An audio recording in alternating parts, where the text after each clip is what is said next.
एक लड़का जिसने हमेशा खूबसूरती से मोहब्बत की और एक लड़की जिसने उसकी खुशी के लिए अपनी दुनिया अंधेरी कर ली। मगर जब उसे असली मोहब्बत का एहसास हुआ तब तक सब कुछ बदल चुका था। तो चलिए सुनते हैं डायना प्रिंसेस टेल के साथ। 3 गहरे दोस्त थे जिनकी दोस्ती बचपन की मट्टी से जुड़ी थी। साद, मरियम और आयशा। तीनों दोस्त एक ही मोहल्ले में रहते थे। उनके घर भी एक दूसरे के बिल्कुल करीब थे।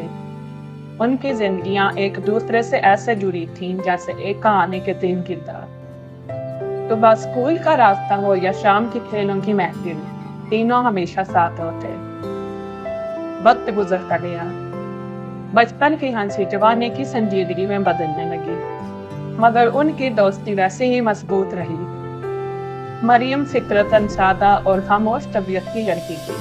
वो ज्यादा बोलती नहीं थी, मगर उसकी आंखों में एक अजीब सी गहराई थी। वो हमेशा दूसरों की खुशी में खुश रहने वाली लड़की थी। मगर आयशा उसके बरक्स थोड़ी शौक, बातूनी और खुद को नुमाया रखने वाली लड़की थी। उसे हर वक्त तवज्जो पसंद थी।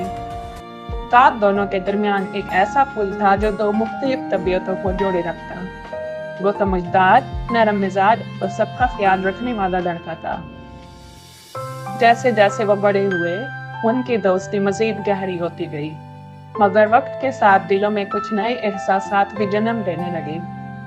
साथ को एहसास हुआ कि वो आयशा की तरफ खिंचा जा रहा है। आयशा की मुस्कुराहट, उसका अंदाज और उसकी बातें उसे मुतासिर करने लगी। वो उसके लिए हर वो काम करने लगा जो एक मोहब्बत करने वाला शख्स अपनी महबूबा के लिए करता है। दूसरी तरफ मरियम ये सब खामोशी से देख रही थी। उसके दिल में एक तूफान था, मगर वो हमेशा अपने जज्बात को छुपा लेती। वो साथ से मोहब्बत करती थी, मगर कभी इजहार नहीं किया। उसने अपनी मोहब्बत को अपनी ही जात में दफन कर दिया था। वक्त के साथ साद और आयशा मजीद करीब होते गए।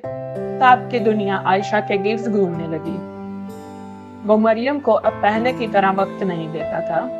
मरियम के लिए ये सब बर्दाश्त करना बहुत तकलीफ दे था, मगर वो फिर भी मुस्कुराती रहती। वो कभी किसी को ये एहसास नहीं होने देती थी कि वो अंदर से कितनी टूट गई है। वो दोनों के सामने हमेशा खुश रहने का दिखावा करती, जैसे उसे कोई फर्क ही ना पड़ता हो। एक दिन साद का अचानक एक खौफनाक एक्सीडेंट हो गया, जिसमें उसकी बीनाई चली गई। डॉक्टर्स ने बताया कि अब वो हमेशा के लिए नाबीना हो चुका है। यह खबर पूरे मोहल्ले में आग की तरह फैल गई। आयशा को जब यह खबर मिली तो वो परेशान तो हुई, मगर उसके दिल में एक और खौफ भी था। वो खौफ ये था कि साद अब उसके काबिल नहीं रहा कि वो उससे शादी कैसे करे। उसने अपने दिल पर पत्थर रखकर साद को साफ साफ इनकार कर दिया। उसने कहा कि वो उसका अच्छा दोस्त रहेगा, मगर एक नाबीना इंसान के साथ वो जिंदगी नहीं गुजार सकती। ये अल्फाज साद के दिल पर बिजली बनकर गिरे।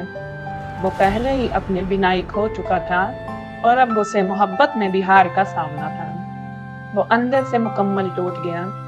वो रोता रहा, चीखता रहा, मगर कुछ बदल नहीं सका। मरियम ये सब दूर खड़ी देख रही थी। उसके दिल में मोहब्बत, डर और गुस्सा सब एक साथ उबल रहे थे। वो बर्दाश्त नहीं कर पा रही थी कि जिस शख्स से वो इतनी मोहब्बत करती है उसे यूं टूटते हुए देखे। उसी रात मरियम ने बहुत सोच समझ के अपनी जिंदगी का सबसे बड़ा फैसला किया। उसने फैसला किया कि वो साद को अपनी आंखें देगी। वो जानती थी कि ये एक खतरनाक कदम है, मगर उसके लिए साद की खुशी सबसे ज्यादा अहम थी। उसने खामोशी से ये बात अपने दिल में रखी और किसी को कुछ नहीं बताया, हत्ता के साद और आयशा को भी नहीं। कुछ दिन के बाद डॉक्टर्स ने उसके मुकम्मल टेस्ट किए और सब कुछ ठीक पाया गया। ऑपरेशन का दिन मुकर्रर हो गया। मरियम अंदर ही अंदर तैयार थी कि वो अपनी आंखें साद को दे देगी। वो जानती थी कि इसके बाद उसकी अपनी दुनिया अंधेरे में डूब जाएगी, मगर उसे इसकी परवाह नहीं थी। ऑपरेशन हुआ। ये एक लंबा और पेचीदा अमल था। जब साद को होश आया तो आहिस्ता आहिस्ता उसकी बीनाई वापस आने लगी। वो खुशी से पागल हो गया। उसे लग रहा था कि इसे एक नई जिंदगी मिल गई है। उसने फौरन डॉक्टर से पूछा कि वो शख्स कौन था जिसने उसे अपनी आंखें दी हैं। डॉक्टर खामोश रहे, मगर फिर उन्होंने बताया कि वो लड़की अब यहाँ नहीं है, वो दूसरे शहर जा चुकी है। जब साद ने उस लड़की का नाम सुना तो उसकी दुनिया एक बार फिर हिल गई। वो नाम मरियम था, वही मरियम जो हमेशा उसके साथ थी, जिसकी खामोशी में मोहब्बत छुपी थी, जिसे वो कभी समझ नहीं सका। उसकी आंखों से आंसू बहने लगे। उसे एहसास हुआ कि असल मोहब्बत क्या होती है। वो मोहब्बत जो कुर्बानी मांगती है, जो अपनी जात को मिटाकर दूसरे को रोशनी देती है। आज फौरन मरियम को ढूंढने के लिए दूसरे शहर रवाना हुआ। उसने मरियम की वालदा से राब्ता किया। जब उसे सारी हकीकत मालूम हुई तो उसका दिल मजीद टूट गया। उसे बताया गया कि मरियम अब अपनी बिनाई के बगैर एक सादा सी जिंदगी गुजार रही है। वो लाठी के सहारे चलती है और ज्यादातर वक्त घर में ही रहती है। साद फौरन उसके घर पहुंचा। जब वो अंदर दाखिल हुआ तो मरियम सहन में बैठी थी, हाथ में लाठी थी और चेहरे पर एक खामोश थकन थी। साद आहिस्ता आहिस्ता चलता हुआ उसके करीब आया और फिर अचानक उसके कदमों में बैठ गया। वो रो रहा था, बेइख्तियार, जैसे उसके अंदर का सारा दर्द बाहर निकल आया हो। मरियम ने चौंक कर उसकी तरफ देखा, मगर वो उसे पहचान नहीं पा रही थी, क्योंकि उसकी अपनी बिनाई भी कमजोर हो चुकी थी। साद ने उसका हाथ पकड़कर कहा कि ये मैं हूँ साद। मरियम के जिस्म में एक लर्जिश सी दौड़ गई। साद ने अपना सर उसकी गोद में रख दिया और रोते हुए कहा कि तुमने मेरे लिए ये सब क्यों किया? मैं इस काबिल नहीं था मरियम।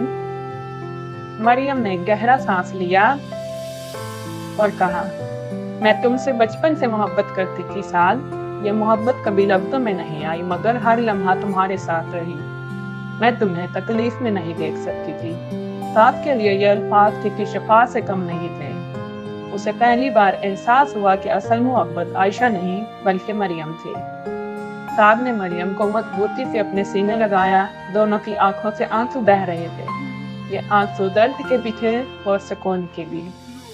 एक ऐसी मोहब्बत जो कुर्बानी से मुकम्मल हुई थी। कुछ दिनों के बाद साद ने मरियम से शादी कर ली।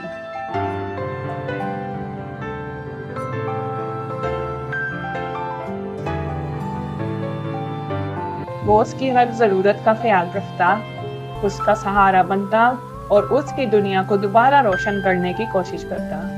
मरियम के लिए अब अंधेरा भी खूबसूरत था, क्योंकि उसके साथ था और आयशा उनकी जिंदगी से मुकम्मल तौर पर अलग नहीं हुई थी, मगर वो अब सिर्फ एक पुरानी दोस्त थी जो कभी कभी उनसे मिलने आ जाती थी।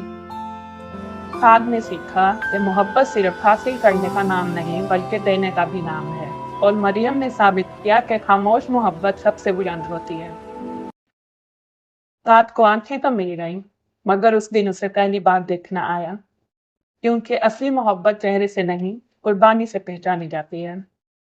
अगर आपको ये कहानी पसंद आई हो तो कमेंट में जरूर बताएं।